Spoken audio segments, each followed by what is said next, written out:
नमस्कार मैत्रिणींनो, सुप्रभात चॅनलमध्ये मी पुष्पा झरेकर आपले सहर्ष स्वागत करीत आहे. तर मी आज बनवत आहे शेंगदाण्याचे लाडू.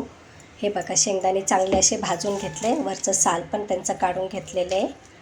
आणि आता आपल्याला हे मिक्सरमध्ये बारीक करायचं. हे बघा, अशी पेस्ट करायची बारीक, एकदम असं बारीक करून घ्यायचं आहे. लगेच बारीक होतात शेंगदाणे.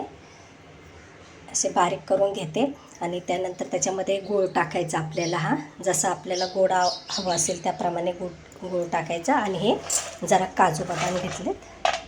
हे बघा, काजू बदाम घेतलेत.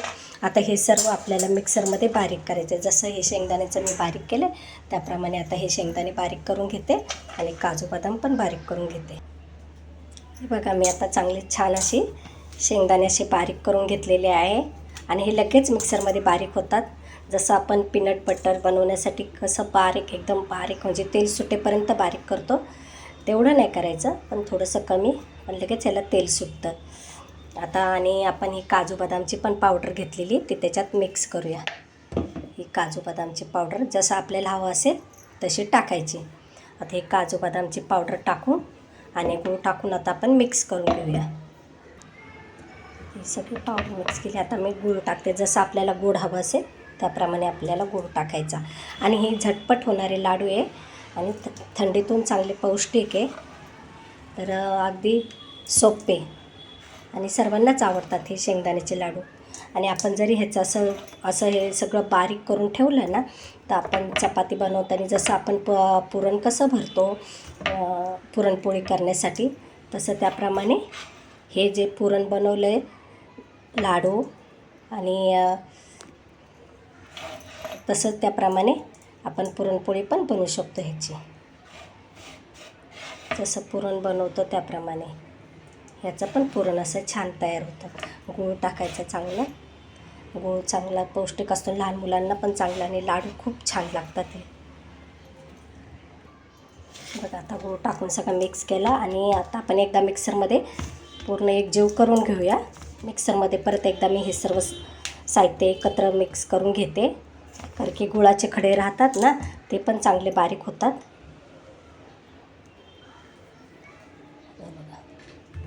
आता हे सगळं साहित्य आपण मिक्सरमध्ये बारीक करून घेऊया. मी ना संक्रांतीला पण असं ह्याच्यामध्ये तीळ मिक्स करते, म्हणजे तिळाची पण पावडर करते. तीळ, गूळ आणि शेंगदाणे यांची छान अशी कूट करून घ्यायचा, एकजीव करून घ्यायचा ते, आणि त्याच्या पोळ्या बनवते.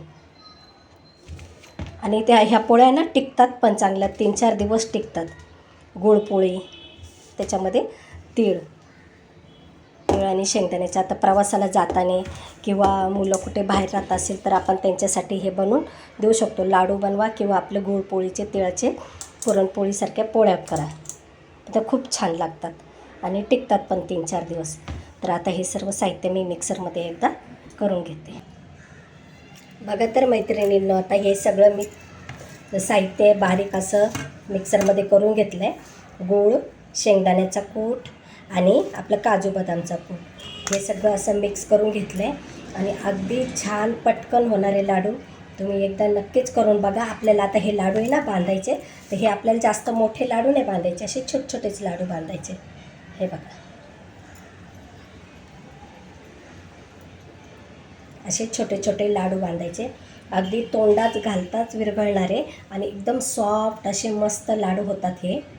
एकदम छोटेसे आणि छान लाडू असे बांधायचे. असे छोटे छोटे लाडू बांधून घ्यायचे, तोंडात घालतात विरघळतात. हे बघा, सगळं साहित्य असं एकत्र करून हे लाडू आपल्याला बांधून घ्यायचे सर्व. आणि एकदा जर खाल्लं ना तर हे खावेसेच वाटतात, इतके छान लाडू लागतात आणि झटपट होणारे, वेळ पण लागत नाही काही.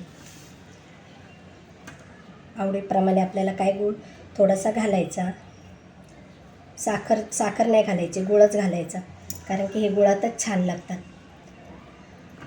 आणि संक्रांतीला मी बोलली ना तुम्हाला, तर मी असं तिळाचंच कूट मिक्स करून टाकते.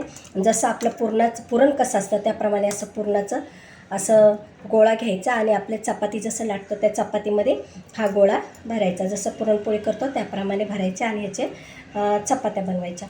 खूप छान लागते तिळगुळाची चपाती पोळी, खूप सुंदर लागते ती पण खायला. आता हे आपले पौष्टिक छान असे लाडू. चला, तर आता मी हे लाडू सगळे बांधून घेते.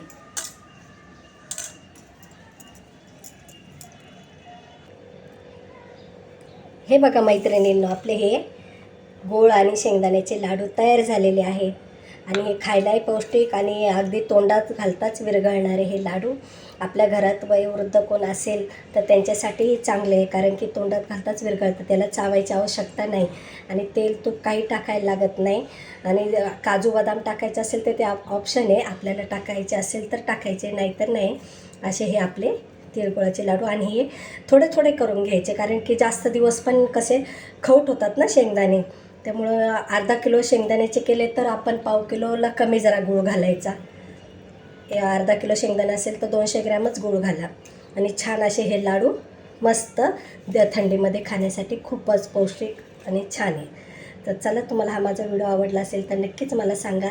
लाईक करा, शेअर करा आणि सबस्क्राईब करायला अजिबात विसरू नका. आपले लाडू तयार आहे. धन्यवाद.